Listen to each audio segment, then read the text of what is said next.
Mesdames et messieurs, vous venez de suivre l'échange entre les deux chefs d'État ici du lancement des programmes des systèmes de passation des marchés.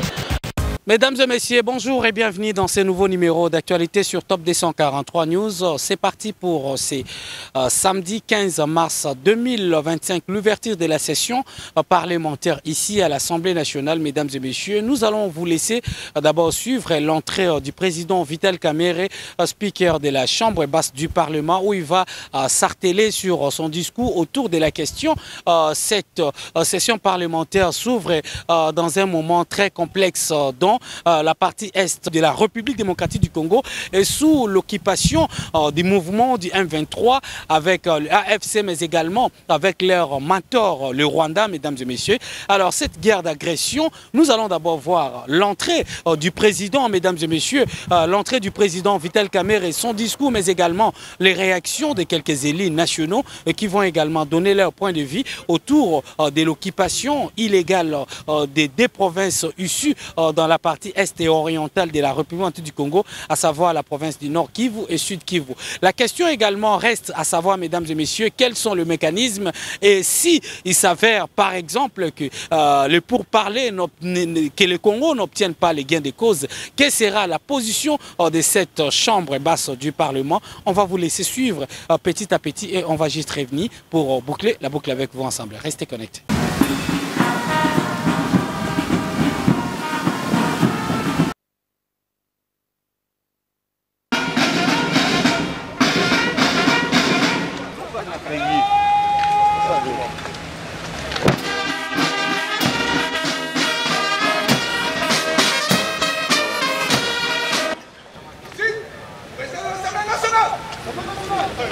Au thème de sa caméra direct. Et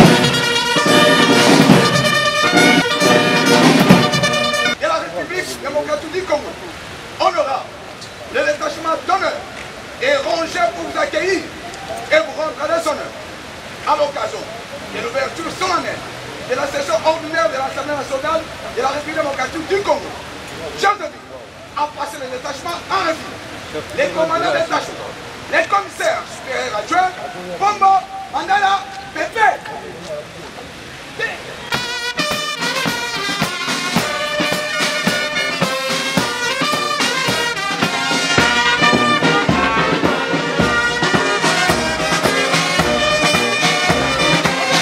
Merci, merci, merci.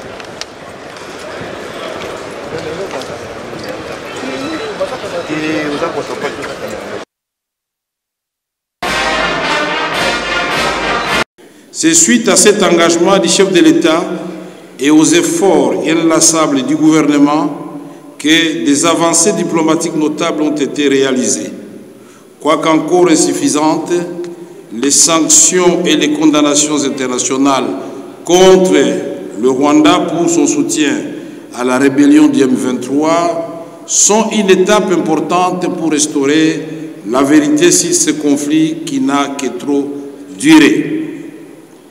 À ce titre, ici est de souligner l'adoption par le Conseil de sécurité des Nations Unies de la résolution 2773 proposée par la France et qui pointe nommément le Rwanda comme force d'agression en RDC. Dans la même perspective, il y a lieu de saluer les actions diplomatiques de la Belgique, autant que celles du Canada, de l'Allemagne, du Royaume-Uni, des États-Unis et plus généralement de l'Union européenne, qui témoignent de leur volonté à soutenir le peuple congolais dans le rétablissement de la paix et dans la préservation de son intégrité territoriale. Sur le même registre, il est important de féliciter les efforts diplomatiques des pays de la sous-région, notamment ceux de la SADC et de l'EAC, qui sont engagés aux côtés de la République démocratique du Congo pour assurer une paix durable dans le cadre du processus de Luanda et de Nairobi, pilotés respectivement par les excellences Joao Lourenço, président de l'Angola, et Uhuru Kenyatta, ancien président du Kenya. Cet élan de solidarité venu des pays amis s'est aussi traduit par le déploiement des troupes de diverses nationalités qui, au nom du principe de l'intangibilité des frontières ont été engagés au combat, parfois jusqu'au sacrifice suprême. C'est pour moi l'occasion de rendre un hommage appuyé aux 14 soldats sud-africains du contingent de la SAMI-DRC tombés en défendant la ville de Goma. Au président de la République, chef de l'État, Félix-Antoine Tshisekedi Tshilombo, je voudrais exprimer ces mots inspirés des Saintes Écritures du livre des Psaumes, chapitre 32, verset 8, qui dit « Je t'instruirai », c'est Dieu qui dit à Félix, « Je t'instruirai, je te montrerai la voie que tu dois suivre, je te conseillerai, j'aurai le regard sur toi. Que le Saint-Esprit vous inspire, là c'est moi maintenant qui l'ai dit, vous inspire et vous guide en ce temps particulier pour s'accomplisse le miracle du bâton de Moïse, afin que les obstacles les plus coriaces soient brisés et que les voies les plus inattendues soient ouvertes vers la paix. Bon, merci d'abord pour nous accorder ce moment. Aujourd'hui, nous sommes 15 mars, donc c'est la rentrée parlementaire, dans un contexte de conflits, contexte de guerre, comme vous le savez. Et il était important pour le président de l'Assemblée nationale, au nom du bureau et de tous les élus, de fixer l'opinion sur certaines questions. Et aujourd'hui, ce que nous devons retenir, c'est que l'heure est à la paix.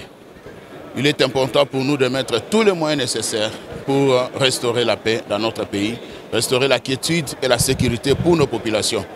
Et pour cela, la République ne va reculer devant aucun obstacle pour atteindre cet objectif. Il est aussi important de souligner que la souveraineté nationale n'a pas de prix et nous n'allons pas transiger pour ça.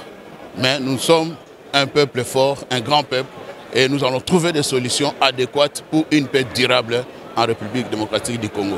Aujourd'hui, pendant que nous parlons ici, je voudrais vous informer que la cité de Kiboua, située à 80 km du centre de Walikale, est sous le combat.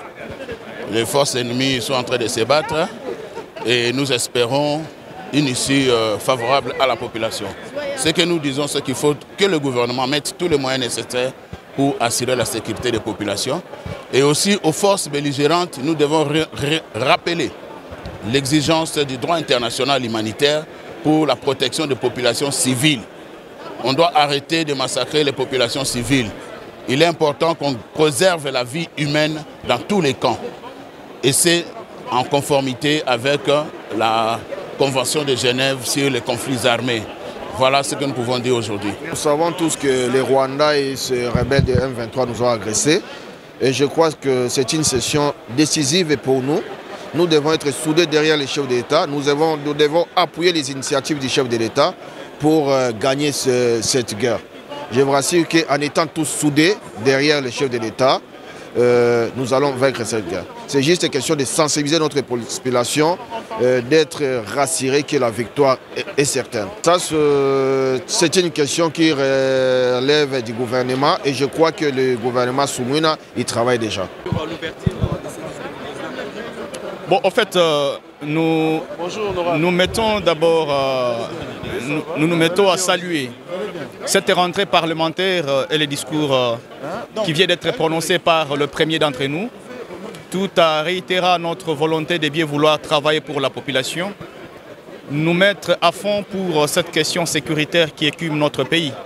Voilà que cette session sera au centre des enjeux sécuritaires et nous sommes bien préparés pour que nous nous inscrivions dans ce débat pour l'intérêt de la République. Voilà un discours adapté et je suis en train de louer ce discours du président de l'Assemblée, Vital Kamerhe. Un discours adapté aux circonstances de notre pays dans lesquelles nous sommes en train de traverser et donc les circonstances pas très à l'aise. Comprenez que notre pays est en train d'aller vers une certaine ou soi-disant une certaine perte par rapport à son intégrité. Et donc les députés et le président lui-même, nous étions un peu dans cette ambiance-là, pas bonne ambiance, et donc une ambiance conciliant les lieux et une ambiance conciliant un peu toute la situation de notre pays. Et donc j'ai trouvé vraiment un discours adapté et évidemment il n'a pas aussi manqué de toucher au mois de la femme. Vous savez, c'est la session de mars et en même temps mars c'est le mois des droits de la femme. Et il n'a pas cessé de louer le leadership de la femme qui doit plus se caractériser pour cet aspect-là recherché. Voilà un peu. Moi-même, j'ai aussi été consultée comme femme leader du Haut-Katanga. Je suis élue de la circonscription électorale ville de Lubumbashi. Vous avez bien souligné mon président à l'opposition, Moïse Katumbi. Il n'a jamais cessé d'œuvrer pour la paix et surtout pour le bien-être de son peuple. Et ici, nous sommes vraiment partants et encouragés par notre président qui se veut vraiment celui qui doit être un acteur de paix pour le concret. Et donc ici, nous pensons et nous jugeons bon d'encourager ou de vouloir vraiment mettre à l'œuvre ce pacte social de nos évêques, nos prêtres, les prélats de l'Église catholique et de l'ECC. Et ici, donc, nous pensons que nous ne pouvons d'abord que être inspirés. Et s'il y a problème, il y a problème spirituel. Nous devons vraiment relever les valeurs spirituelles qui sont dans ce peuple congolais, les valeurs ancestrales de ce peuple africain, de ce peuple congolais que nous sommes. Et donc nous devons vraiment pour cette paix-là. Et ici, je félicite mon président Moïse Katumbi Tchapwe. C'est tout à fait normal que les élus du peuple puissent se pencher profondément sur la question de l'insécurité à l'est du pays, comme vous le savez, aujourd'hui occupée par les forces rwandaises. Pour moi, je fais appel à la conscience nationale, que nous puissions nous débarrasser de toute hypocrisie, de toute traîtrise, pour que nous puissions effectivement aider notre population à retrouver la paix, la sécurité, la liberté qui sont aujourd'hui confisquées par une armée étrangère. Il faut rester dans cette lignée-là. Vous savez, si nous en sommes là aujourd'hui, c'est parce qu'il y avait cette politique de mixage, brassage, intégration, réintégration. Je pense que nous devons tirer toujours les leçons du passé et éviter les erreurs. Donc moi, je suis dans cette perspective-là. On va parler avec tous ceux qui agressent notre pays pour qu'ils nous disent qu'est-ce qu'ils veulent de notre pays et que nous puissions trouver un point d'entente afin qu'ils nous foutent la paix définitive.